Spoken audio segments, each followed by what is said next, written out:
We have simplified rational expressions. We have multiplied and divided rational expressions. What's left?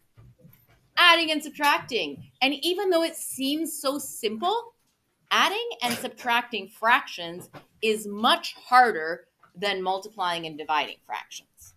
Because when we add and subtract fractions, we need to have a common denominator. Folks, stop talking. If you need to know, we're on page 11. Everyone should be on the same page. No pun intended, because we are starting. So as a review, if I am trying to add a fraction like 1 over 2 and 1 over 3, i.e. 1/2 and 1/3, I cannot just add the numerators and add the denominators. I need to make sure that they have a common denominator. In this case, what is the common denominator? So I would multiply the first fraction by 3 and 3. And in this case, I have to multiply the numerator and denominator so that I'm not changing the value, right? Because what is the value of 3 over 3? Oh, it's just 1. And in the same case here, I'm multiplying this fraction by 2 over 2. So I'm multiplying it by 1. But as a result, I'm changing the numbers. So I have 3 over 6, still 1/2, right? 3 over 6 and 1/2 is the same, right? Just bigger numbers. And plus 2 over 6. So again, 2 over 6 is still the same value as 1/3, okay? But at least now, these two fractions have the same denominator, and so I can add them up. So if I have 3 out of 6 slices and 2 out of 6 slices, how many slices do I have in total? I have 5 out of 6. So big reminder, we don't add the denominators. Subtracting is the same. You're just subtracting the numerators, okay? But bottom line is we need to ensure that the denominator is identical for each fraction. And in our case, it's going to be each rational expression. I see a few phones out. I'm going to encourage you to put them away. Okay, I won't say names, but like, folks, come on. So by the end of today's lesson, you will be able to add and subtract rational expressions. Okay. So today's lesson will have very simple common denominators. Tomorrow will be more complex, meaning you make sure you do your homework so that you're ready for the more complex lesson. And then for today, you're going to need to recognize when to factor out that -1 so that you create a common denominator. All right. Recall. Now, if you don't, sorry, one moment.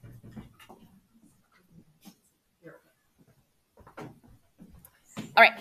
So recall, finding a common denominator. If the denominator is already common, then proceed to act and subtract. But if it's not, then you're going to multiply the numerator and denominator by the same factor. That creates a common denominator. And then here's a hint. Try factoring out -1. In one of our examples, that will be the case where when we factor out a -1, we end up with a common denominator. After that, add, subtract the numerators. We're great. And then at the end, you simplify if possible, meaning you check if you can factor and cancel out. So let's look at the first example. In this example, we have two rational expressions. What can you tell me about the denominators? They're the same. Do I need to change anything? No. Good. So we'll start out slow. So what this means is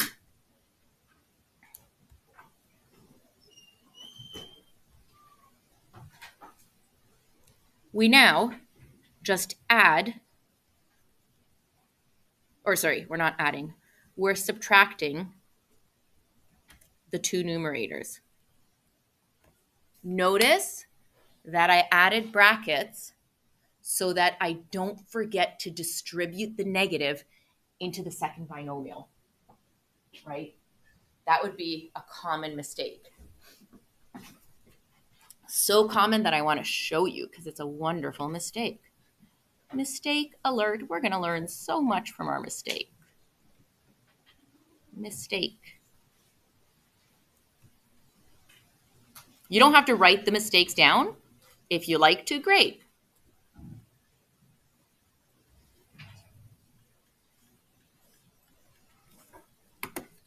So look at these two. See, make sure you can see the difference. Make sure you can see how that mistake is happening.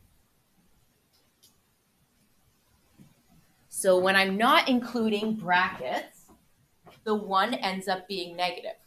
When I include brackets, I will distribute. I imagine there's a -1, so I go -1 times +4, -1 times -1. So let's see where that takes us. So I'm working on the correct solution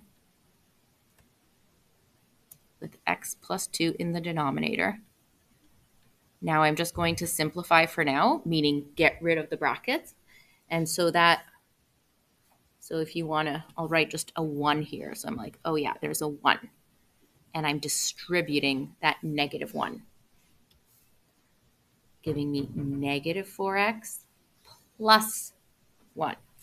It's so slight, but it's significant. So -1 times -1 gives me +1. Okay? Yeah, Luke is like, oh my God, what a mistake. It's a good one, right? It is a good mistake. I'm sure everyone has done it at some point in their life. Okay. Keep simplifying. Simplifying at this point means collect like terms. 3x minus 4x, -x, 2 plus 1 plus 3 over x plus 2.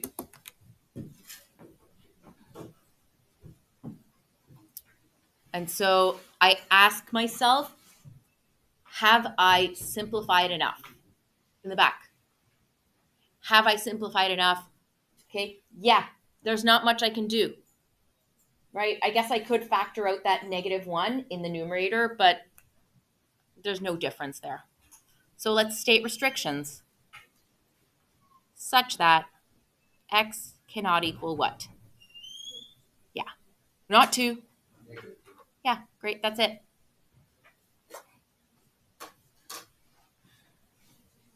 So the moral of the story here is we don't change the denominator. Once we have a common denominator, we don't change it.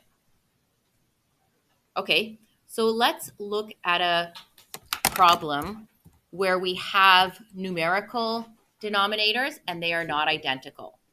So in this case, we need to multiply each fraction such that they have a common denominator. What is the lowest common denominator for 2, 4, 3? I'm hearing it. Say it louder. 12. You got it. Yeah, it's 12. Okay, if you need practice on LCD, you make a note. Lowest common denominator. Put a star. Video. Figure it out. Okay, if you need to review lowest common denominator. So yes, so our lowest common denominator in this case equals 12. Meaning the first rational expression gets multiplied by 6 over 6. The second rational expression, what does it get multiplied by? You're right. 3 over 3. Because multiplying the denominator by 3 makes it 12. And the last rational expression gets multiplied by 4 over 4. This is not us clearing fractions, and that's why we're multiplying both numerator and denominator. Okay. So we're unsimplifying it really.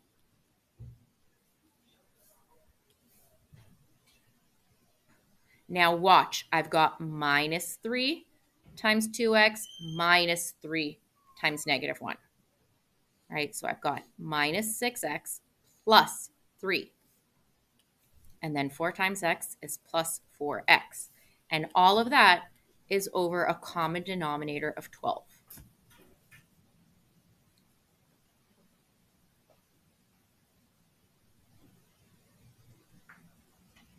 Questions?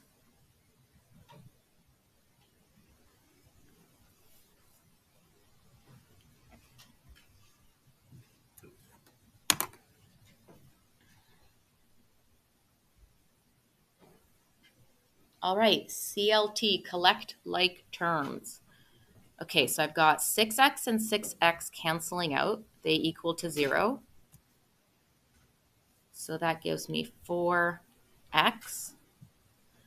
Then I've got 6 plus 3, so that's going to be plus 9 over 12.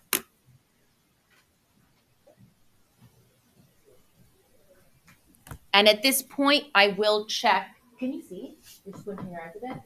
Should I make it bigger? Okay. At this point, what do I check to see?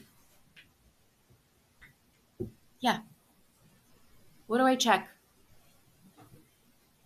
Restrictions. Are there restrictions? No, because there aren't any variables in the denominator. Great. And what is another thing we check for? You always check for this, yeah.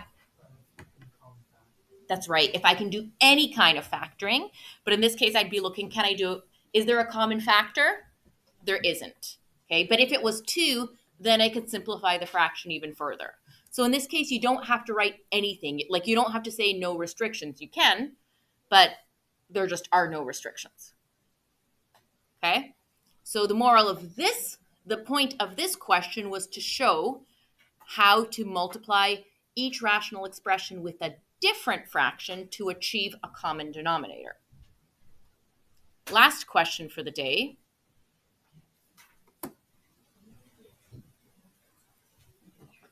Okay, take a look at this one.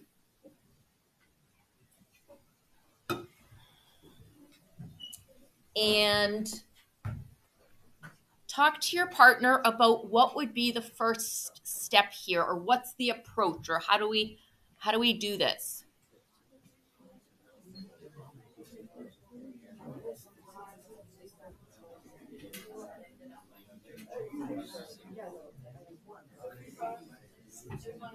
Mesu, Victoria, did you guys figure it out?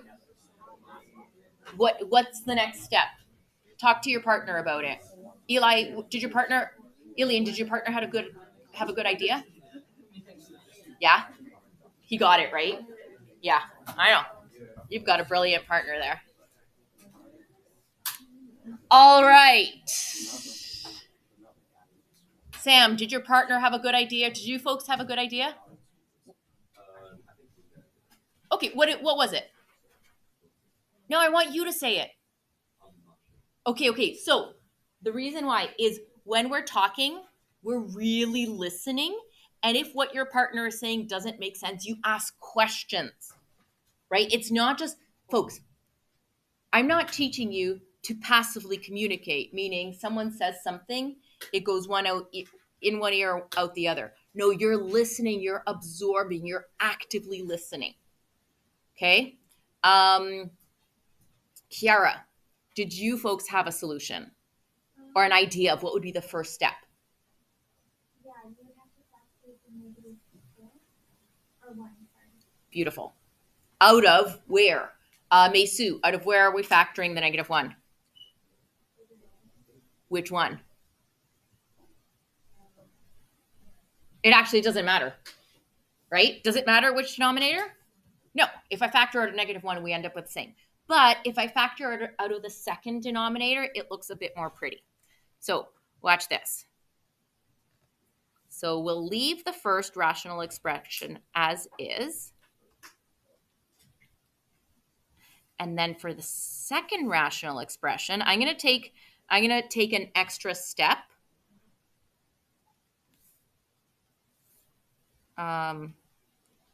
So the numerator doesn't change, but the denominator, if I factor out a -1, I get -2 plus n, right? Okay, now I'm going to switch the order of these two so that the binomial is identical. And now, Liam, I've got a question. Is this true? Yeah? Sorry, that is an X, not a Y. This is true. So a negative sign I like to call it a floating negative because negatives float up. That's why I in the end, I never have negatives in my denominator. But what I'm saying is that it doesn't matter where the negative is. And so why this is going to be helpful is I'm going to take this negative and I'm going to float it not to the numerator, but I'm going to float it out front. So what will this red plus sign turn into? A minus, right? That's kind of neat. Isn't it neat?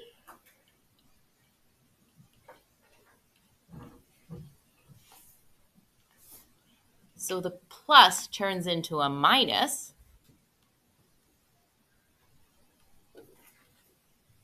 And I'm switching the order of the terms in the binomial. Right? So you can skip at least one step in this type of solution, but I want to show you everything, right? And now we have an identical denominator. And what is that common mistake that people might make? What is it? What is it? We're going to forget to add brackets. And our second term will not be multiplied by negative. All right, so let's see. Let's not make that mistake.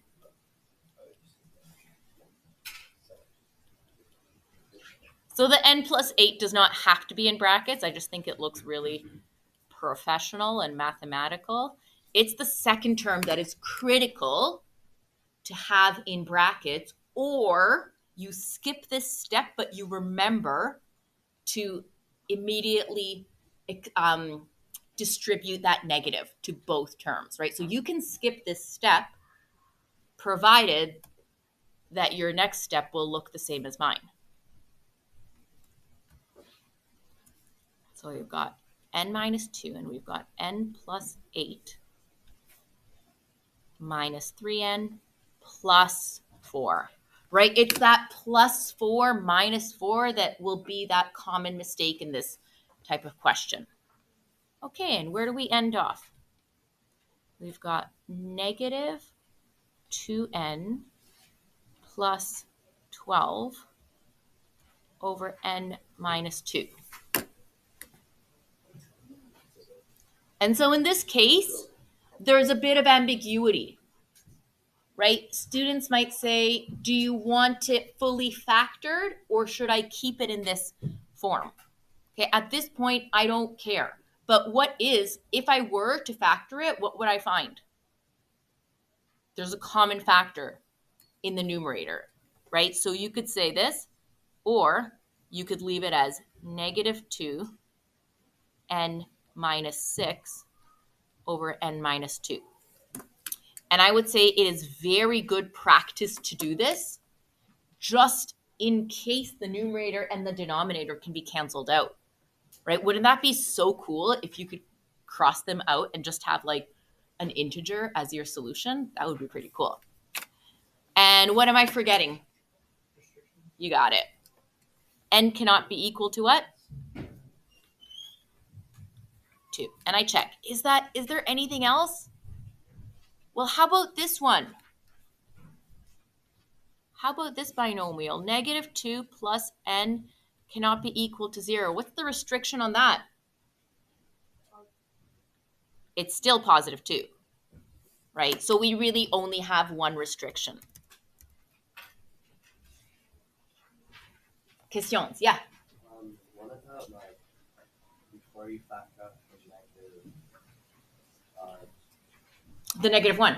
Oh, yeah. Yeah, but I just showed it here, right? That's a good question. And the answer is, same restriction. So this is a small step, right? Please do your homework because tomorrow's adding and subtracting is tricky. And I just want you to actually look at, let's just do a preview of coming attractions. Cool, cool, cool, cool, cool, cool. And then look at that whopper. Isn't that fun? Who's going to try it? everyone, right? We're all going to try it. That will be so much fun. Folks, guess what you're doing over the long weekend? Woohoo! Oh, yeah, it's going to be so fun.